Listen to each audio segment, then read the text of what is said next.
Il est mon Dieu, je me confierai en lui. Sous ses ailes, tu auras un refuge, tu n'auras pas peur des frayeurs de la nuit, ni de la flèche qui vole le jour, ni de la peste qui marche dans les ténèbres. Psaume 91, 2, 6. Lorsque les premières personnes ont été infectées en Chine en décembre 2019, personne n'avait la moindre idée de ce qui attendait le monde. Puis, le coronavirus s'est propagé à une vitesse fulgurante, impossible de l'arrêter.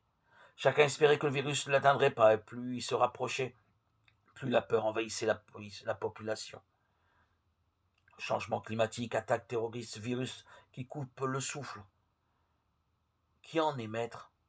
La peur est déclenchée par une menace qui peut viser notre vie, notre bonheur, notre santé, voire notre existence. À plus forte raison s'il s'agit d'une attaque à laquelle nous ne pouvons pas résister. Où se situe donc la véritable cause de la peur?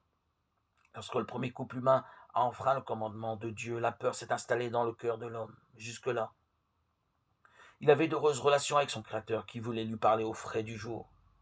Après cette désobéissance, Adam et Ève se sont cachés et ont eu peur. Genèse 3:9. La racine de la peur est le péché. Quelqu'un qui est dans la confiance en Dieu s'écarte du péché et reste dans la lumière.